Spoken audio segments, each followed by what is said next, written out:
Fala pessoal, tudo certo? A gente vai fazer um teste, gravar um vídeo aqui no carro. E se ficar legal, a gente começa a produzir uns vídeos assim no meio da rotina, abordando alguns assuntos.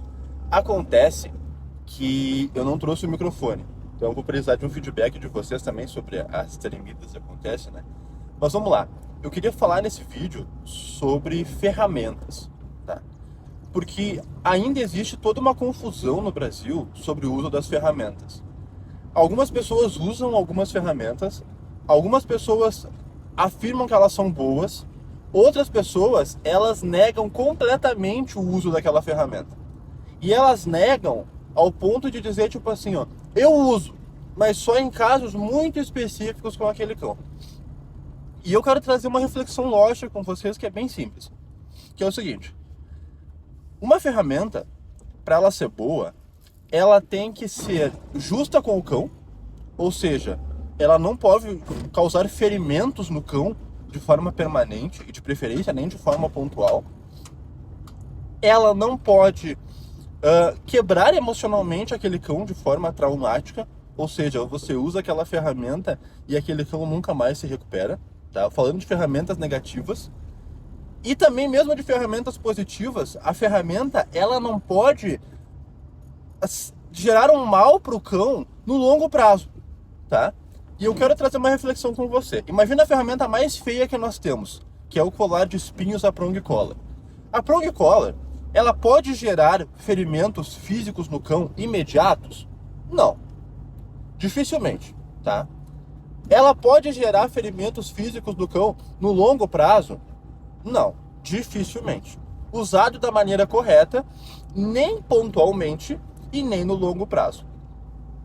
O enforcador, ele pode gerar ferimentos no cão no curto prazo? Dificilmente. Eu vou ter que, para gerar ferimentos no cão no curto prazo, eu vou ter que literalmente enforcar ele, cortar o fluxo de sangue e de oxigênio para o cérebro. Aí eu crio lesões cerebrais no cão. E para vocês terem uma ideia, como é complicado esse negócio de ferramenta e de estudos, existem estudos completamente tendenciosos que falam assim: nós testamos aqui o enforcador e esse cão ficou agressivo e com lesões corporais. E no estudo é falado que o cão foi enforcado por 60 segundos, tirando as patas do chão, as duas patas da frente do chão. Quem que vai usar uma ferramenta desse porte, desse nível? Não faz sentido nenhum. Mas, ok, existe a possibilidade, né? Mas muito pouca. E no longo prazo? Então, se eu tenho um cão forte, se eu tenho um cão poderoso fisicamente, que ele tem o pescoço grosso, pode ser que o colar de elos ele gere danos a longo prazo, com ferida sobre ferida interna. Então o cão ele pode ficar com o pescoço bem resistente, mas ele também pode ficar com lesões na traqueia. Aquele cão que puxa o tempo todo vai criando micro lesões na traqueia. Então, dessa maneira, quando nós olhamos para o enforcador e para o prong collar, a prong collar ela é mais segura a curto e a médio prazo, tá? Mas e o petisco, por exemplo? O petisco, se nós usarmos o petisco de uma maneira errada, por exemplo, um petisco de qualidade ruim, física para o cão, que os cães adoram, como a salsicha. Mas aí eu uso a salsicha em demasia, em muita quantidade, substituindo a ração. Ou muito além do que o cão deveria comer.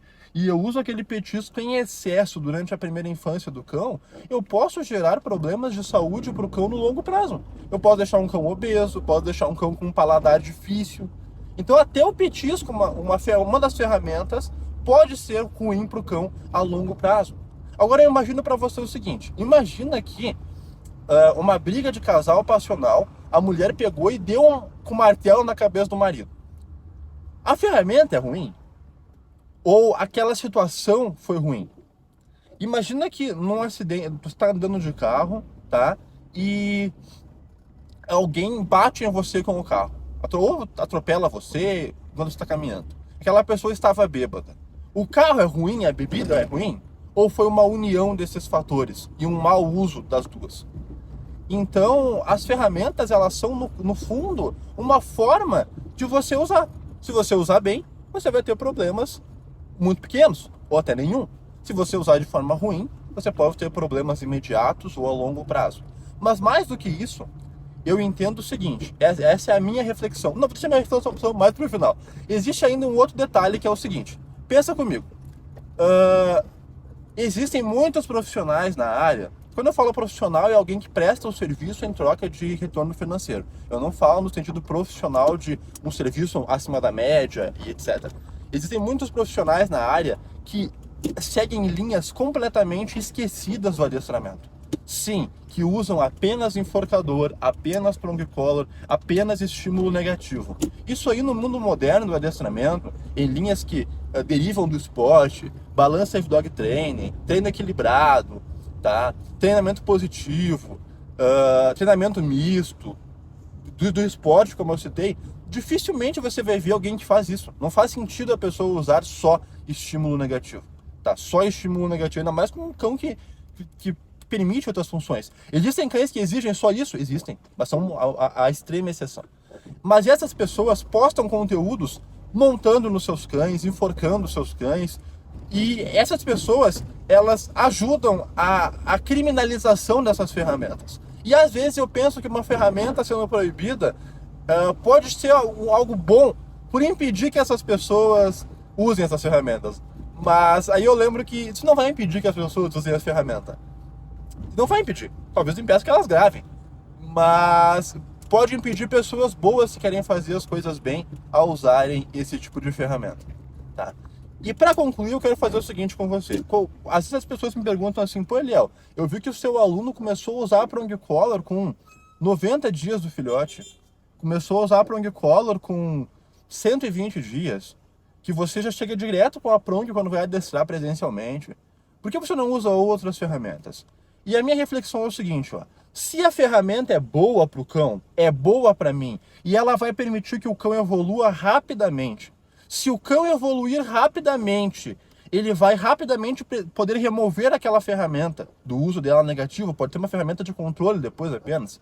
E ele vai poder viver melhor com a família, parar de puxar. Um cão que antes ele não podia passear porque ele é agressivo, agora ele começa a passear usando uma prong collar, um colar eletrônico. Se a ferramenta é boa, eu vou usar o mais rápido possível. Eu não vejo prong collar como colar eletrônico como o último remédio, a última solução. Aquele tipo de ferramenta que você usa quando nada mais deu certo. Não, eu vou direto para essas ferramentas. Se o cão me permite, eu vou direto usar petisco, usar prong collar na primeira aula.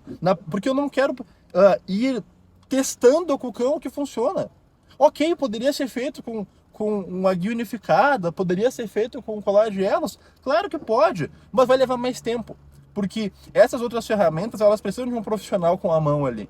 Agora, uma prong collar e um colar eletrônico, se você é meu aluno, se você viu um curso, se você viu um aulão, e você aprendeu o básico, e principalmente se tem um professor te acompanhando como os alunos do RB têm.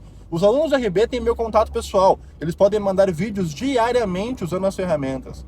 A velocidade de mudança do cão é inacreditável. Eu tô falando de 3 passeios o cão parar de puxar, às vezes 1. Eu tô falando de 2 semanas para prong collar e não existe mais problemas domésticos.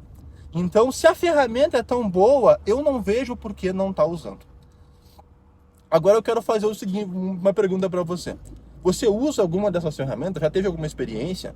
E se você usa, se você gostou desse vídeo, curta e se inscreva aqui no canal. Me fala o que você achou desse formato. Eu prometo que nos próximos eu vou estar com o microfone e o áudio vai ser ainda melhor. Mas curta o vídeo, se inscreva no canal e a gente se vê no próximo vídeo.